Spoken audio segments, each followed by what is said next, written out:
Halo, selamat siang kepada kakak Asdos dan teman-teman semua. Pada video kali ini saya akan menjelaskan tentang protokol dynamic routing OSPF atau yang bisa disebut dengan Open Source Path First.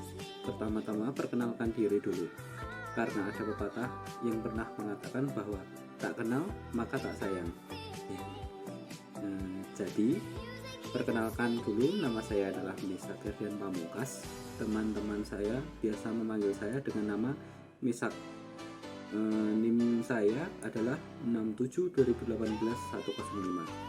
Saya sedang menempuh pendidikan di Universitas Kristen Satya Wacana di Fakultas Teknik Informatika. Asal saya dari Ambarawa, Jawa Tengah. Kalau nggak tahu Ambarawa, pasti teman-teman tahu Bandungan kan? Nah, kalau mau ke Bandungan itu pasti ke Ambarawa dulu, baru ke Bandungan. Gitu. Nah, sudah itu dulu basa-basinya. Mari kita ke topik kita.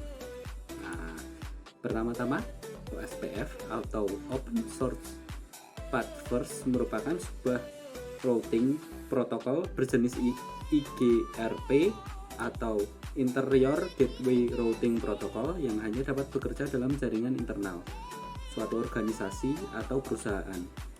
Jaringan internal maksudnya adalah jaringan di mana kalian masih memiliki hak untuk menggunakan, mengatur, dan memodifikasi, atau dengan kata lain, kalian masih memiliki hak administrasi terhadap jaringan tersebut.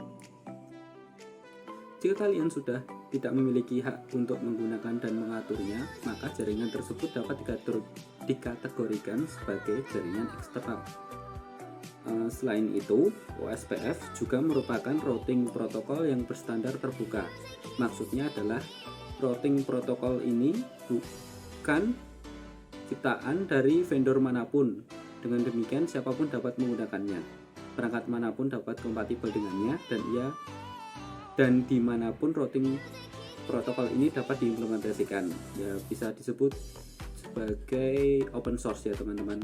Jadi routing yang open source. OSPF merupakan routing protokol yang menggunakan konsep hierarki routing. Artinya OSPF membagi-bagi jaringan menjadi beberapa tingkat. Tingkat-tingkat ini diwujudkan dengan menggunakan sistem pengelompokan area. Dengan menggunakan konsep hierarki routing ini, sistem penyebaran informasi menjadi lebih teratur dan tersegmentasi, tidak menyebar ke sana kemari dengan sembarangan. Efek dari keteraturan distribusi routing ini adalah jaringan yang penggunaan bandwidth-nya lebih efisien, lebih cepat mencapai konvergensi, dan lebih presisi dalam menentukan rute-rute terbaik menuju ke sebuah lokasi. OSPF merupakan salah satu routing protokol yang selalu berusaha untuk menjadi dan bekerja lebih baik. Teknologi yang digunakan oleh routing protokol ini adalah teknologi link state, yang mana didesain untuk bekerja dengan sangat efisien dan dalam proses pengiriman update informasi rute. Hal ini membuat routing protokol OSPF menjadi sangat cocok untuk terus dikembangkan menjadi network berskala besar. Penggunaan OSPF biasanya adalah para administrator jaringan berskala sedang sampai besar, jaringan dengan jumlah router lebih dari puluhan buah dengan banyak lokasi-lokasi remote yang perlu juga dijangkau dari pusat dengan jumlah penggunaan jaringan yang lebih dari 500 perangkat komputer mungkin sudah layak menggunakan routing protokol ini. Selanjutnya adalah cara kerja dari OSPF.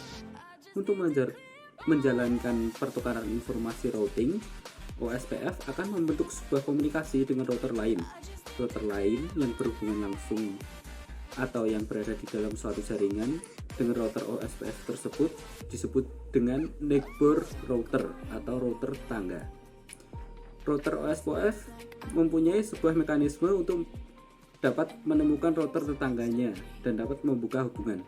Mekanisme tersebut bisa disebut dengan istilah hello protocol. Dalam membentuk hubungan dengan tetangga router, OSPF juga akan mengirimkan sebuah paket berukuran kecil secara periodik ke dalam jaringan atau ke sebuah perangkat yang terhubung langsung dengannya. Paket kecil tersebut dinamai dengan istilah hello paket.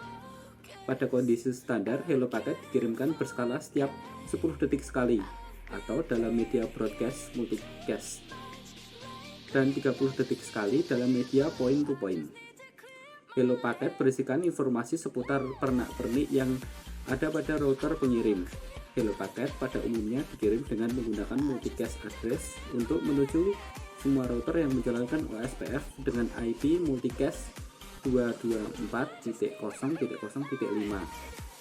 Semua router yang menjalankan OSPF pasti akan mendengarkan protokol hello ini dan juga akan mengirimkan hello paketnya secara berkala. Cara kerja dari hello protokol dan pembentukan network router terdiri dari beberapa jenis, tergantung dari jenis media di mana router OSPF berjalan. Namun uniknya, cara bekerja hello protokol pada OSPF berbeda-beda pada setiap jenis media. Ada beberapa jenis media yang dapat meneruskan informasi OSPF. Masing-masing memiliki karakteristik sendiri, sehingga OSPF pun bekerja mengikuti karakteristik mereka. Media tersebut adalah sebagai berikut. Yang pertama adalah broadcast multicast. Media jenis ini adalah media yang banyak terdapat dalam jaringan lokal atau LAN, seperti misalnya Ethernet, FDDI, dan token ring. Dalam kondisi media seperti ini, OSPF akan mengirimkan trafik multicast dan dalam pencarian router-router neckbar-nya. Namun ada unik dalam proses media ini, yaitu terpilih dua router yang berfungsi sebagai designer router DR dan backup designer router atau BDR. Kedua, point to point. Teknologi point to point digunakan pada kondisi di mana hanya ada satu router lain yang terkoneksi langsung dengan sebuah perangkat router. Contohnya, teknologi ini misalnya link serial. Dalam kondisi point to point ini, router OSPF tidak perlu membuat designated router dan backupnya karena hanya ada satu router yang memiliki dan perlu dijadikan sebagai neckbar. Dalam proses pencarian neckbar ini, router OSPF juga akan melakukan pengiriman hello paket dan pesan-pesan lainnya menggunakan alamat multicast bersama ALSPERF router 224.0.0.5. Ketiga, point to multipoint. Media jenis ini adalah media yang memiliki satu interface yang menghubungkan dengan banyak tujuan. Jaringan-jaringan yang ada di bawah dianggap sebagai serangkaian jaringan point to point yang saling terkoneksi langsung ke perangkat utamanya. Pesan routing protokol OSPF akan direplikasikan ke seluruh jaringan point to point tersebut. Pada jaringan ini, trafik OSPF juga dikirimkan menggunakan alamat IP multicast, tetapi membedakan dengan media berbagai broadcast multicast access adalah tidak adanya pemilihan designated dan backup designated router karena sifatnya yang tidak meneruskan broadcast. Keempat, non-broadcast multicast atau bisa disebut dengan NBMA. Media berjenis non-broadcast multicast multi-akses ini secara fisik merupakan sebuah serial line biasa yang sering ditemui pada media jenis point to point. Namun secara faktanya, media ini dapat menyediakan koneksi ke banyak tujuan, tidak hanya ke satu titik saja. Contoh media ini adalah X.25 atau X.25 dan frame relay yang sudah sangat terkenal dalam menyediakan solusi bagi kantor-kantor yang terpencar lokasinya. Di dalam penggunaan media ini pun dikenal dua jenis penggunaan, yaitu jaringan partial mesh dan fully mesh. OSPF melihat media jenis ini sebagai media broadcast multicast. Namun pada kenyataannya media ini tidak bisa meneruskan broadcast ke titik-titik yang ada di dalamnya. Maka dari itu, penerapan OSPF dalam media ini dibutuhkan konfigurasi DR dan BDR yang dilakukan secara manual. Setelah DR dan BDR terpilih, router DR akan menggenerate LSA atau LSA untuk seluruh jaringan. Dalam media jenis ini, yang menjadi DR dan BDR adalah router yang memiliki koneksi langsung ke seluruh router tetangganya.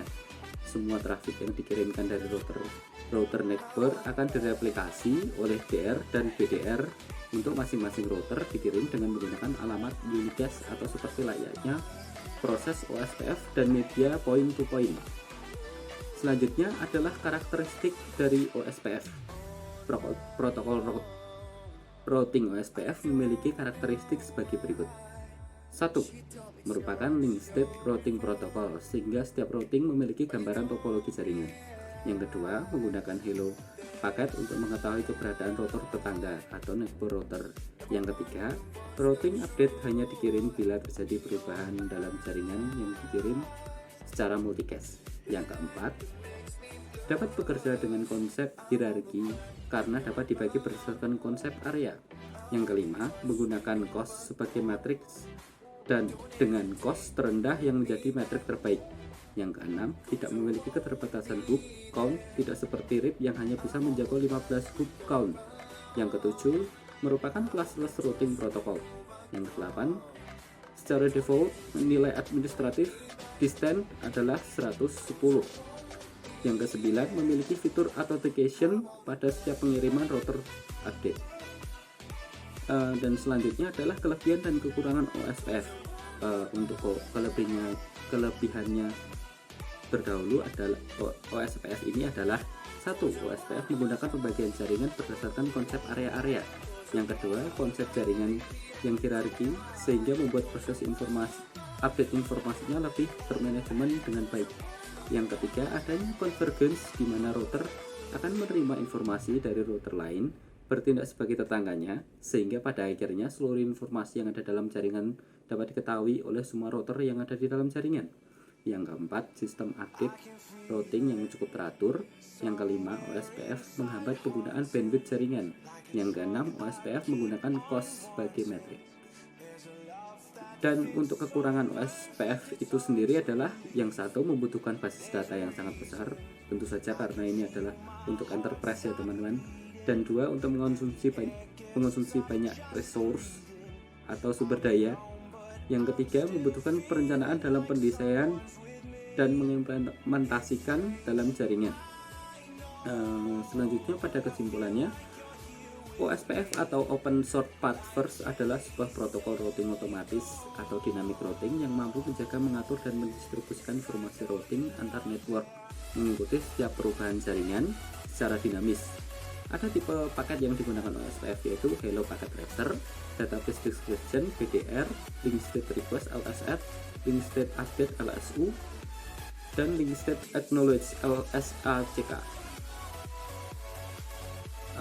Untuk fungsi dan implementasi dari OSPF di dunia nyata adalah sebagai contoh ya teman-teman, jika terdapat suatu jaringan yang memiliki banyak router dalam suatu jaringan tersebut, tidak semua routernya ya teman-teman akan memiliki merek yang sama. Seperti contohnya, tidak semuanya akan router Cisco ya teman-teman, dan memiliki banyak sekali jenis-jenis merek router. Maka dari itu kita bisa dapat menggunakan IGRP. Jadi kita tidak dapat menggunakan IGRP. Jadi pilihannya adalah RIP v1 dan RIP v2 atau OSPF. Tapi jika yang dikelola adalah jaringan yang berskala besar atau enterprise, misalnya kantor-kantor yang menggunakan lebih dari 50 komputer beserta perangkat-perangkat lainnya, atau di perusahaan dengan banyak cabang, banyak klien komputer perusahaan multinasional dengan banyak cabang di luar negeri, dan banyak lagi. Mengapa dikatakan paling cocok? Karena OSPF memiliki tingkat skalabilitas, reliabilitas, dan kompatibilitas yang sangat tinggi. Karena bisa disebut juga karena open source ya teman-teman, dapat diakses di berbagai jenis merek di Cisco-nya itu.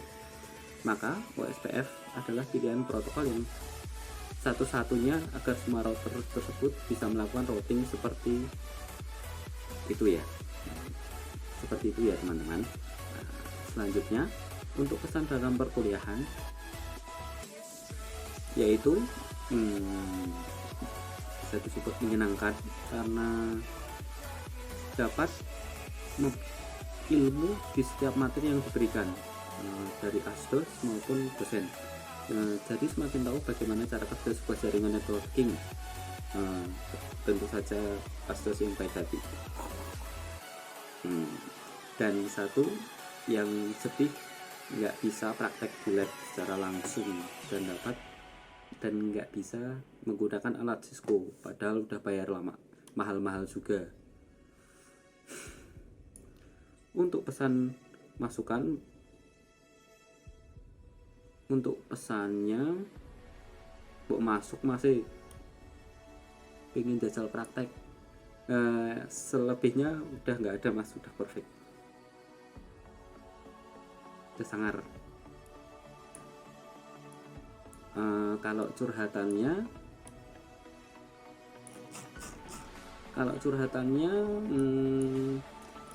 Jani pengennya masuk ya mas ya di prakteknya, agar bisa lebih mengerti betul-betul bagaimana pengimplementasian sebuah jaringan Cisco secara real. Yo Jani ya gitulah mas, pengennya modul mas, tapi USP malah corona pandemi yuk. Ya seperti itu.